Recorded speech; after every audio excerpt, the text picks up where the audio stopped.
Hey friends and family, my name is Skylent, and as awkward as it is to call a game a hack and slash, like, what even does that mean? How vague is that? I've got some games out here that I think fit that description pretty well, and if I do a bad job, let me know in the comments below. But if you found a game that looks super exciting, please bump the thumb and let me know, and if you love it, sub. But these are some games that have hacking and slashing, and they're coming out next year for mobile devices. And I know that's crazy, because people want hack and slashes, like, like spectacle fighters and things like that, and you want to play on consoles or PC, you want a big and bad, man. But you know what? Mobile games are getting beautiful. They're getting gorgeous. And I think with the simplicity, or I guess, the straightforward nature of hack and slashes, mobile device controls should and do work very well. I actually own a few games such as Implosion, Never Lose Hope, and I'm sure a number of you guys have played ARPG on mobile devices and had a great time. So these going forward, I think are going to be really exciting. Please don't kill the messenger. But these mobile hack and slash look kind of intense. So let's jump into the top 10.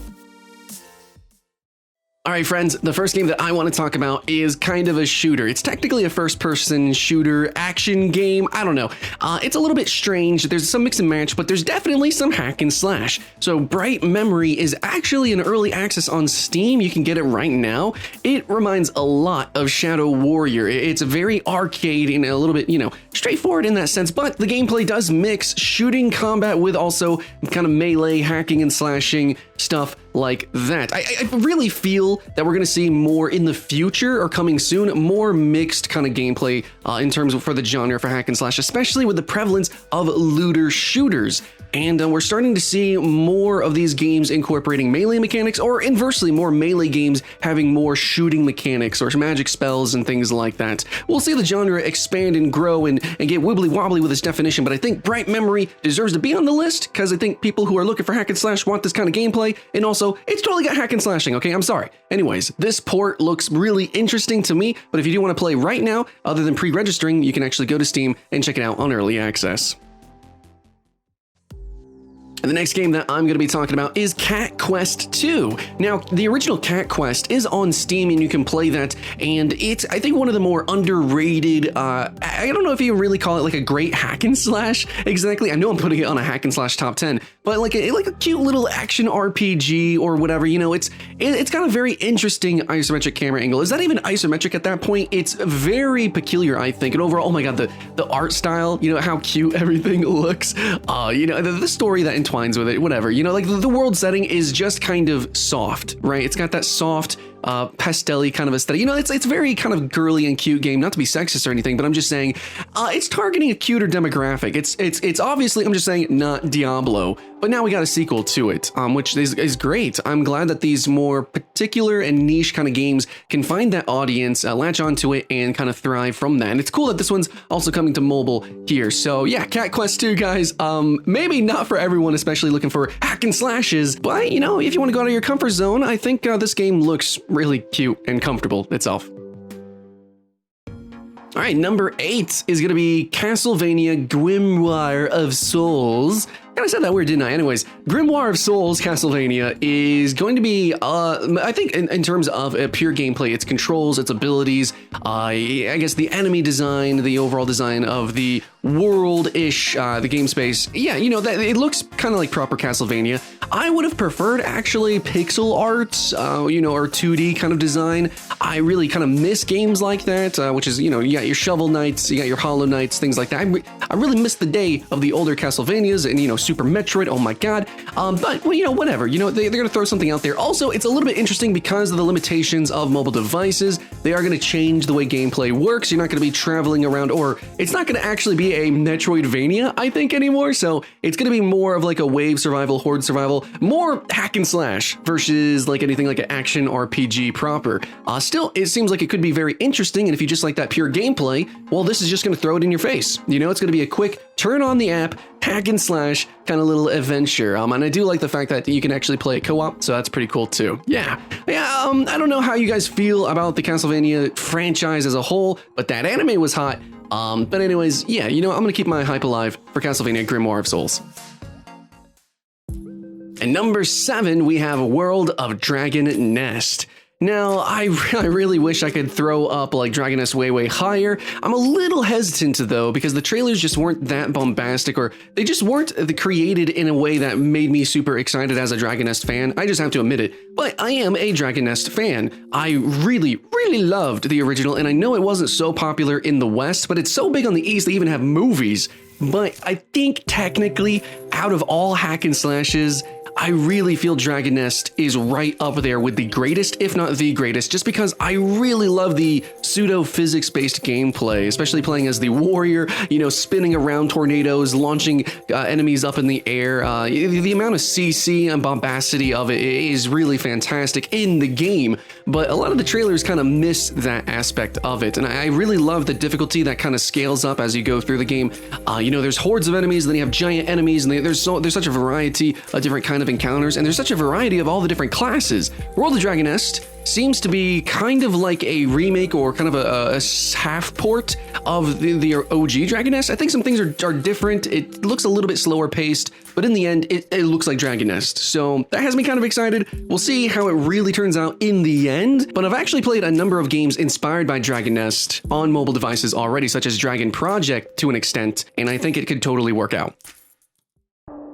And next up on the list here, number 6, Diablo Immortal. Don't shoot the messenger, right? Diablo Immortal, I'm really excited about it for the kind of like the unique set pieces that I've seen in the trailer. Now, normally, like I already said, hack and slash games and generally ARPG, people jump into these games because they kind of do get you into the grind really quickly. It's straightforward gameplay that it's like, okay, you're killing hordes of enemies, or it's a wave survival, or it's like, you know, it's a boss masher. But Diablo Immortal looks like it's going to have kind of more varietous gameplay. And yeah, it could be seen as cheesy and purely cinematic, but I think that's a really good experience to get somebody into these genres, actually.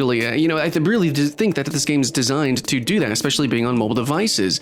But I think that also at the same time, whenever you try to get into a new part of the game, or, you know, you want to fight that new boss or go into this new area, it's probably going to be heavily gated with grind and really incentivization for microtransactions, and God help us if it's pay to win.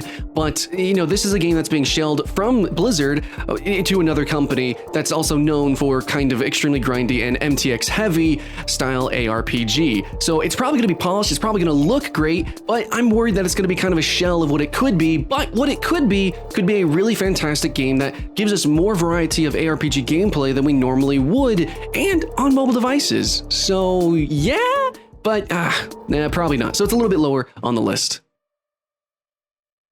And halfway, we have Dead Cells, the support. Very quickly, guys, Dead Cells is a game you can play on PC and is being ported to mobile devices. And once again, I want to say that if you don't believe that action games can work on mobile devices, guys, we have like esport tournaments for PUBG, we got Call of Duty, we got Fortnite, we got a lot of games that should not work on mobile devices, but it's almost like in spite of that, they work even better. Because of the clunkiness and the awkwardness, the game kind of becomes how to play the game, how to better, navigate the controls and things like that. And there's actually a tremendous amount of customization with mobile controls now, especially for the AAA games. So if you haven't played an action game in a while on mobile, definitely give it a shot. So Dead Cells, if you guys don't know, live under a rock, it was kind of an indie darling when it came out in early access. A lot of people were loving Metroidvanias, and this one is very inspired by Dark Souls, which a number of them are. But basically, it's got more weighty combat for a hack and slash, a little bit slower paced, and it is also a roguelite light. So it's not like you actually die and everything gets reset. It's like kind of like a soft reset, so don't worry about that. Procedural generation, sure, all that good stuff. And I like the pixel art slash pseudo pixel art inside of the game. It's just got a really good taste. It's got a really good balance overall. And it's not too cheesy of a roguelike with its procedural generation. And I feel like the game is very fair. And also, it's very short. Once you get really good at this game, you can really just run through it. So Dead Cells is definitely a skill-based game, which I know you're worried about that on mobile devices, but I promise you, it's probably going to be pretty decent. So yeah, guys, check out Dead Cells whenever that drops on the mobilies. And now number 4 into the big 4, yeah, Path of Exile.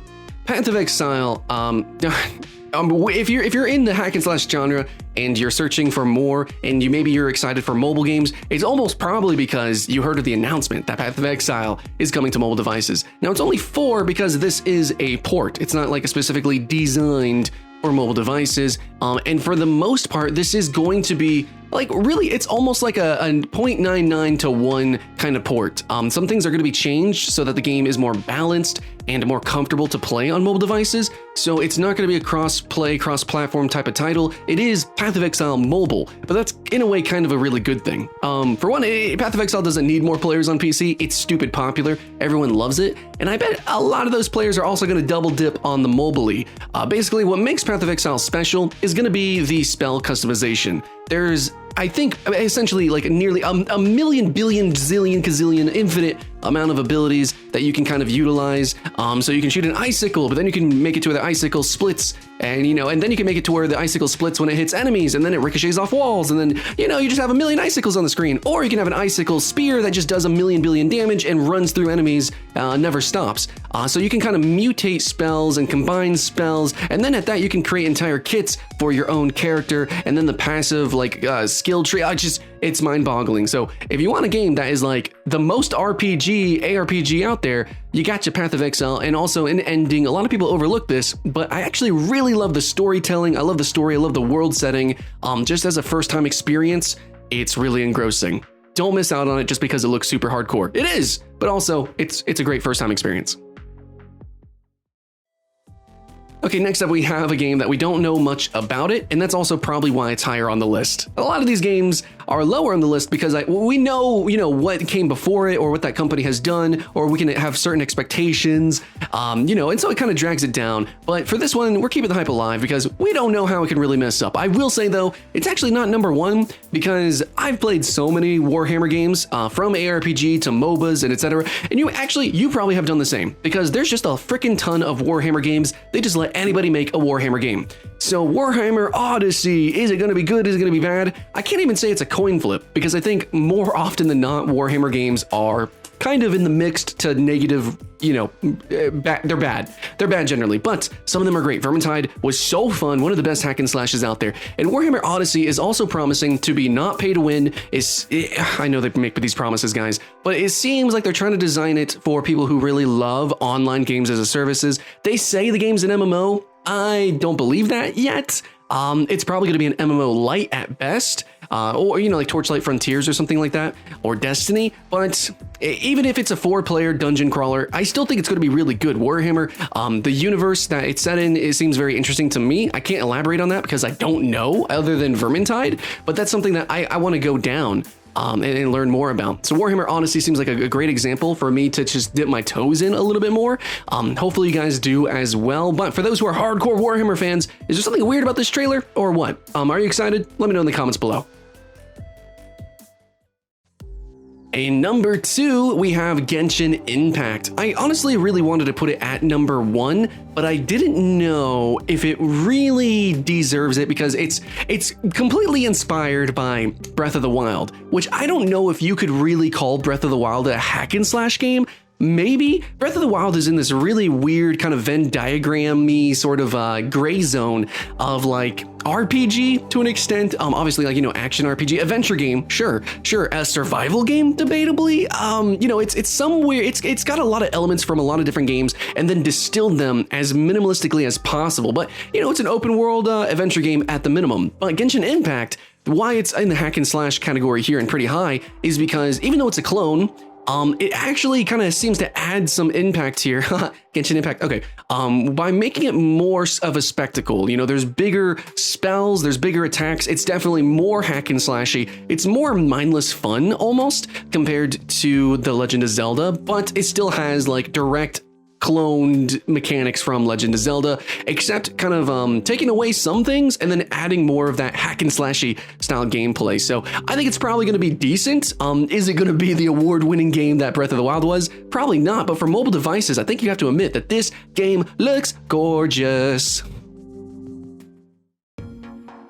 And our number 1 that I'm most excited about for hack and slash is a game called Project PK. And now please forgive me if hack and slash is really more defined by almost like a Dynasty Warriors style gameplay or older ARPGs or something like that, where it's more about hordes of enemies versus boss fights. But I think with Monster Hunter and Dark Souls, I feel like we're comfortable with this, right? Anyways, Project PK is basically, it is a boss in a box game, and it's obviously directly inspired by Monster Hunter, which historically has been a very heavy and very selling game for mobile devices. So, you know, it makes sense that we get a lot more of those, but whoa, when I saw this, I was like, wait, this is a mobile game? Yeah, Project PK is a mobile game, and I think it kind of just, it's explained by itself, and it's explained obviously by its pure inspiration from Monster Hunter. But I've actually played a few. I even mentioned one, Dragon Project, which I said was kind of inspired by Dragon Nest, but it's a kind of a mix. It's like anime, you know, Monster Hunter. It's a boss in a box, and it worked fantastically on mobile devices. And since then, I've been looking for others. I know some people like Rangers of Oblivion, and there's a couple of ARPGs that are more boss focused, but Project PK just looks like, oh man, yo, is that a Monster Hunter game? Just a little bit like that. So yeah, I'm more of a fan of one monster, me, my blades, and slashing and hacking the monster. You know, before they hack and slash me, or gore me, or spitfire on me, or whatever. I can't wait to see what kind of monsters we're going to be fighting here, what type of gameplay we're going to have.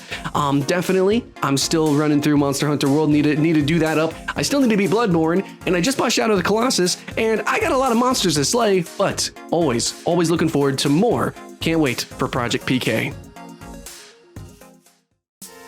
And that's going to be it, guys, for my list of upcoming mobile hack and slash for 2020. Hopefully these games are playable, or at least, like, you know, we can pre-register or play in the betas come next year. I know a lot of people look down on mobile games, said that a few times already in this list. Gonna say it every time I mention mobile games because we tend to be kind of more, you know, thorny in our garden here, you know, our community, talking about games. We tend to be more critical, and we need to be. But at the same time, when games make these strides and they look this good, where it's like, oh my god, is this a PC game? And we have these ports that look fantastic and play fantastic, and they're doing us justice and fairly. Guys, we gotta celebrate that. We gotta promote that. We gotta keep the hype alive. So that's exactly what I'm doing. Don't you guys cell phone? I'm just kidding. Guys, we all do have cell phones, and they're really strong, and there's so much potential for incredibly fun gameplay. I really hope you're not missing out on the gems, and if you need help looking for those hidden gems, the great ones, I will absolutely do that. I put my money where my mouth is. I've been buying these games, been playing these games, and I listen to your suggestions. Look forward to it. I've actually got a tower defense list coming out, so yeah, thank you so much for the suggestions, the love, the support. Bump the thumb, and if you love, sub. My name is Skylent, and I'll see you in the next one.